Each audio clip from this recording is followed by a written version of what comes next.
Bismillah. Hamıya salam. Sıfırda Almanca dərslərinə davam edirik. Bugünkü dərsimizin mövzusu olacaq təsirli hal. İnşallah maraqlı bir dərs olacaq. Diqqətlə dinləyək. Belə bir situasiya fikirləşək. Bir ailə var və bu ailənin balaca körpəsi var. Ailədə bazarlıq etməlidir. Fikirləşdilər ki, mağazaya keçər, bu körpə ağlayar, özünü yaxşı hiss eləməz. Ona görə elə ən yaxşısı körpəni evdə saxlamaqdır. Amma körpə evdə tək başına, yəni bu düzgün belə rasional səslənmir. Ona görə fikirləşir ailə ki, ən yaxşısı körpəyə elə qonşu uşağı baxsın. Ona görə gəlin elə birinci uşaq sözünü öyrənək. Uşaq. Uşaq Almanca olacaq das Kind. Das Kind. Siz deyin, uşaq Almanca necə olacaq? Das Kind. Əla. Elə uşağın maraqlı belə ağ futbolkası var. Ailə də fikirləşir ki, bu uşaq bizim körpəyə baxır. Qoy elə buna maraqlı bir futbolka alaq bazarlıq edəndə. Ona görə gəlin elə yeni isim öyrənək. Futbolka. Futbolka Almanca olacaq das T-shirt.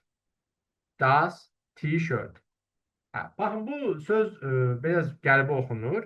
Çünki bu Alman sözü deyil. Alman dilinə başqa dildən gəlib, yəni ingilis dilindən gəldiyi üçün elə ingilis dildə olan formada biz bunu oxuyuruq. Futbolkanı Almanlar necə deyəcək?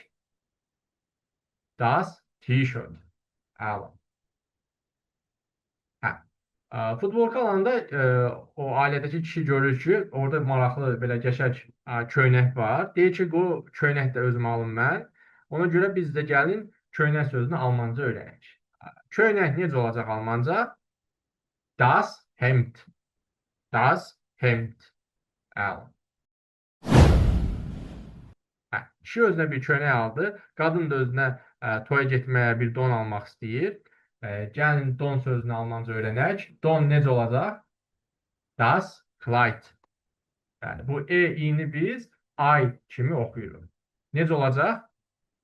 Das Kleid. Əla. Çarpay.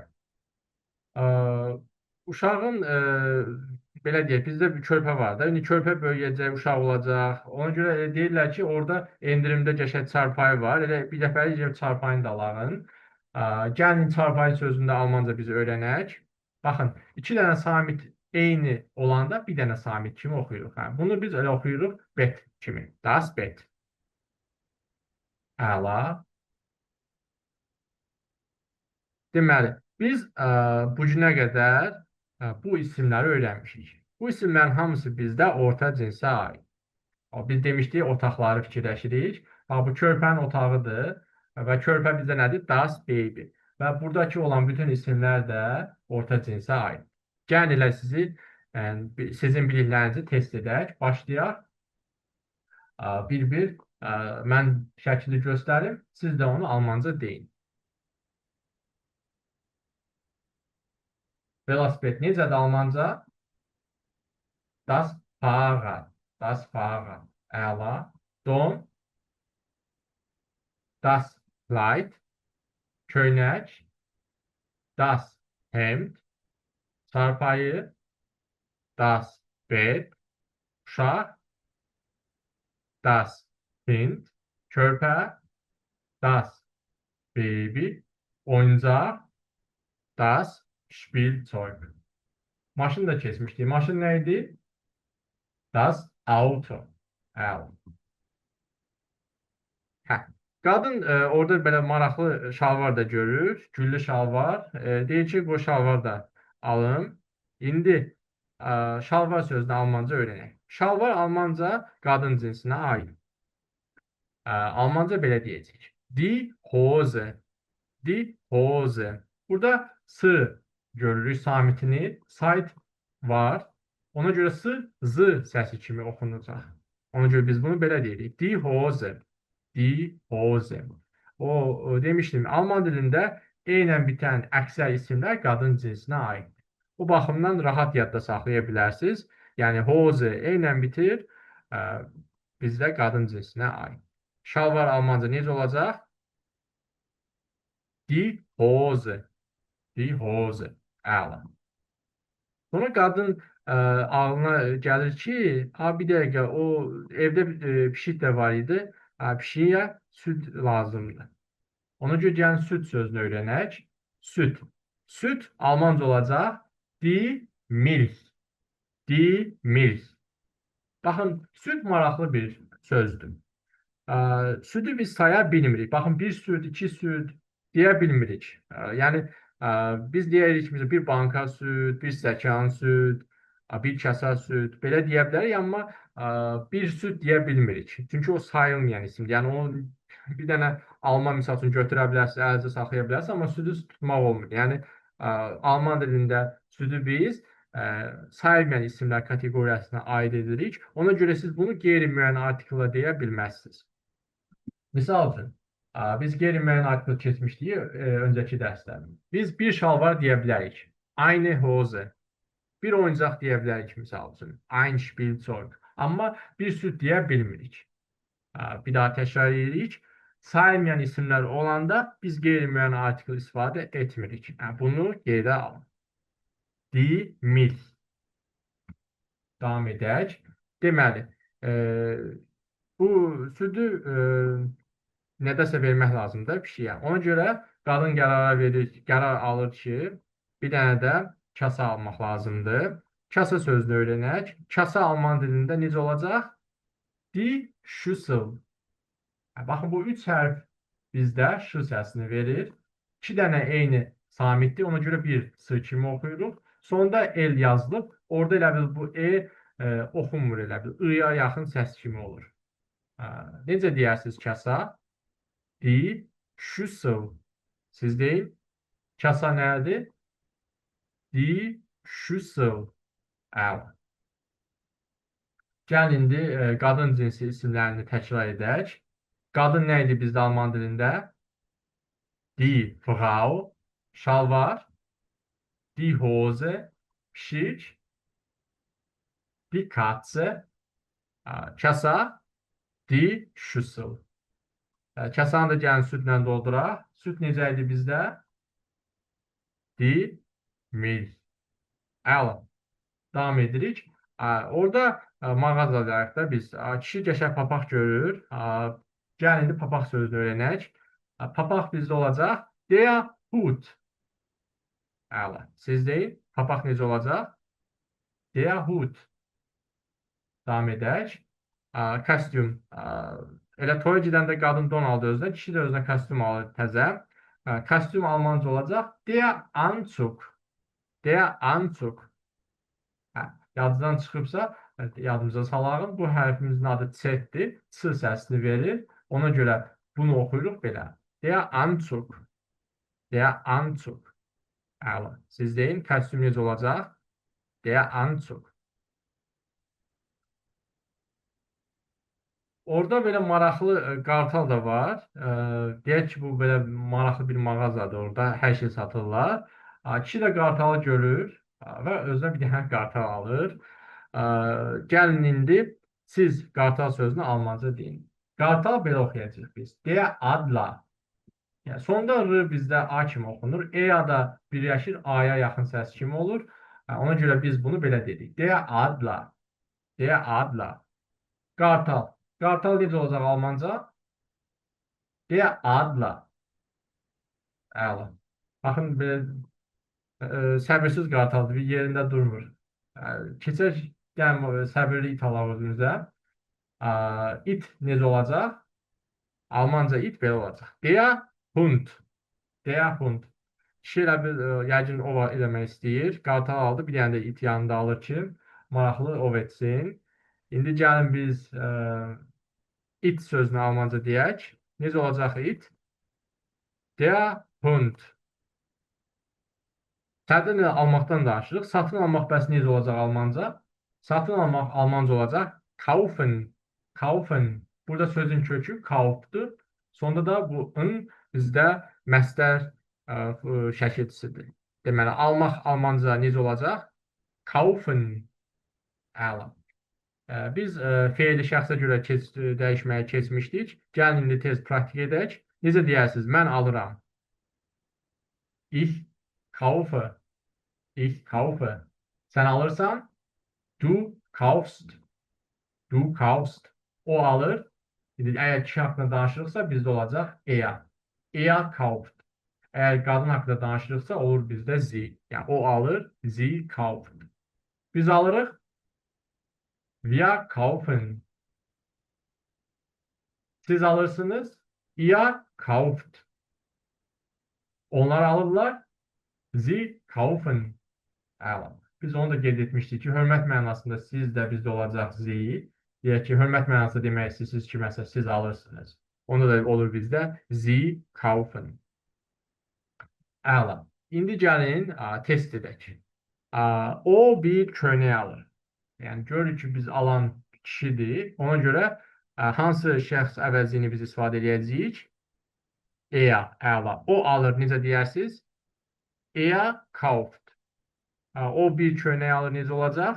Baxın, o bir köynək alır. Almanlar belə demir. Alman deyir, o alır bir köynək. Bizdə feil axırda olur, o bir köynək alır. Amma almanlarda feil ikinci pozisiyada olur. Ona görə sizdə belə deyin. O alır bir köynək. Necə deyərsiniz almanca?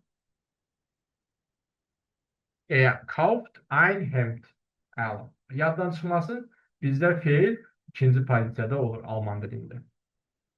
O bir köynək alır. Alman isə deyir, o alır bir köynək. O alır. Er kauft bir köynək, ein Hemd. Bəs bu cümləni necə deyərsiniz siz? O bir kəsə alır. Er kauft eine Schüssel. Er kauft eine Schüssel. Schüssel qadın cinsidir. Ona görə qeyri-müəyyən artiklımız da bizdə aynıdır. Aynı. Er kauft eine Schüssel. Əla. İndi dərsimizin belə əsas hissəsinə keçid alırıq. Ona görə gəlin kiçik bir təkrar edək. Adlıq halda kişi cinsində nə idi bizdə artikellər? Müəyyən artikellə qeyri-müəyyən artikel deyin. Kişi cinsində nə idi müəyyən artikel? Der. Qeyri-müəyyən artikel? Ein. Əla. Qadın cinsində bəs orta cinsdən deyək birinci. Orta cinsdə necə idi? Müəyyən artikel? Das. Qeyri-müəyyən artikel ein. Əgər bunları bilmirsinizsə, öncəki dərslərə mütləq baxın. Orada biz bunları qeyd etmişdik. Qadın cinsi necə olacaq bizdə? Qadın cinsində müəyyən artikel olur bizdə die. Qeyri-müəyyən artikel aynı. Bir də cəm var. Yəni cəm istənilənə aiddir. Müəyyən artikel bizdə olacaq die. Baxın, cəmdə istənilən cinsin müəyyən artikeli die olur bizdə. Misal üçün, der man müəyyən artikela kişi deməkdir. Kişilər olur die Männer. Yəni cəmin artikeli həmişə die-dir bizdə. Qeyri-müəyyən artikel cəmdə yoxdur. Çünki qeyri-müəyyən artikel bir deməkdir. Yəni əgər bu birdirsə, təbii ki, cəm formada olmayacaq. Çünki cəm artıq 2 və daha çox deməkdir. Ona görə bizdə qeyri-müəyyən artikel cəmdə olmur. İndi gəlin təsirli hal haqqında danışaq. Akkuzativ. Akkuzativ. Təsirli haldır. Bu dərsimizin mövzusu. Baxın, heç bir çətin bir şey yoxdur. Çox asandır alman dilində. Necə ki, bizdə, misal üçün, orta cinsdə adlıq halda das aynıdır. Təsirli halda da eyni ilə olacaq bizdə. Das aynı. Heç nə dəyişmir. Qadın cinsində necə ki, bizdə adlıq halda die aynıdır. Eyni ilə akkuzativ. Təsirli halda da eyni söhbət olacaq. Die aynı. Cəmdə də bizdə demişik, qeyri-müəyyən artikel cəmdə yoxdur. Ona görə əgər adlıq halda yoxdursa, bu təsirli halda da olmayacaq. Bir dənə bizdə deməli nə qalır? Müəyyən artikel. Müəyyən artikel cəmdə die-dir. Təsirli halda da bizdə die olacaq. Yaxşı, bəs fərqli olan nə? Baxın, diqqətlə qulaq asın. Bu çox önəmlidir. Alman dilində kişi cinsində təsirli hal olacaq bizdə den. Bir daha deyirəm, kişi cinsində müəyyən artikel olacaq den. Qeyri-müəyyən artikel olacaq einen. Einen. Deməli, burada sondakı n-i biz n kimi oxuyuruq. Olur bizdə einen. Aynen, siz deyin. Təsirli halda akkuzativdə, yəni kişi cinsindəki artikellarımız necədir? Müəyyən artikel, den. Qeyri-müəyyən artikel, aynen. Əla. Baxın, dərsimizin əsas mövzusu da elə budur. Fərqli olan da elə budur. Kişi cinsində bizdə olacaq den, aynen. İndi gəlin sizin bilinizi yoxlayaq. Şəkilə baxırıq, görürük ki, orada qadın bir qartal alır. Necə deyərsiniz? O bir qartal alır. Yəni alır biz axırda deyirik. Azərbaycan dilində fe'l axırda gəlir. Alman dilində isə ikinci gələcək. Necə deyərsiniz? O alır bir qartal. Sie kauft einen Adler. Baxın, Adler, qartal kişi cinsidir. Ona görə biz burada einen deyirik. Nəyə görə burada einen adla dedik? Çünki bu bizdə təsirli haldadır. Qadın alır nəyi? Bir qartalı. Yəni orada bu ifadə bizdə təsirli hal olduğuna görə biz fikir verməliyik ismin cinsinə. Aha, qartal, qartal kişi cinsidir. Alır nəyi? Qartalı. Yəni ona görə biz burada deyirik einen adla. Aynen adlar. Baxın, öncəki cümlələrimizdə biz bu haqda fikirləşmirdik. Çünki orta cinsdə, qadın cinsində təsirli hal adlı haldakı kimidir. Ona görə orada heç fikirləşməyə ehtiyac yoxdur. Nə tər var deyirsiniz, rahatdır. Amma kişi cinsi olanda biz bu nüansa fikir verməliyik mütləq. O zaman danışmamız da Alman dilində daha yəni gözəl səslənəcək. İndi siz deyin. O bir qartal alır. Necə olacaq Almanca? O alır bir qartal. Sie kauft einen Adler. Əla. Gəlin indi belə bir cümlə deyək. Onun bir iti var. Onun nəyi var? Bir iti. Deməli, sahibdir feilini deyin. O sahibdir. Er hat. Sahib olmaq feili də Alman dilində təsirli hal istəyir. Ona görə necə deyərsiniz? Əla. Er hat einen Hund. Er hat einen Hund. İndi deyək ki, bu it haqqında bizim məlumatımız var. Daha öncə bilirik. Yəni dostumuzu bilirik ki, iti hansı itdir. Ona görə deyək ki, qulaq asan əgər bilirsə, danışan hansı isimlə danışır, onda biz müəyyən artikl istifadə edirik. Deyin ki, onun iti var. Yəni burada artıq yəni biz bilirik bu it haqqında informasiyamız var. Ona görə müəyyən artikllə deyirik. Necə deyərsiniz? Onun iti var. Müəyyən artikllə er hat den Hund. Er hat den Hund. Əla. Deməli, birinci cümlənin belə ən yaxşı tərcümə belədir. Onun bir iti var. Yəni bu qeyri-müəyyənlik bildirir. Yəni hər hansısa bir iti var. Burada isə biz deyirik onun iti var. Yəni burada artıq biz bildiririk ki, biz artıq o it haqqında məlumatımız var və ona görə biz burada müəyyən artikllə istifadə etmişik. Alman dilində baxın belədir. Əgər qulaq asan bilirsə söhbət nədən gedir, onda biz müəyyən artikl istifadə edirik. Təkrar olaraq onu qeyd etmək istəyirəm ki, baxın, yadınızdan çıxmasın, çox önəmlidir. Kişi cinsində təsirli halda bizdə olacaq. Den, aynen. Belə dərsimiz bitdi. O bir dərslərdə görüşmək üzrə.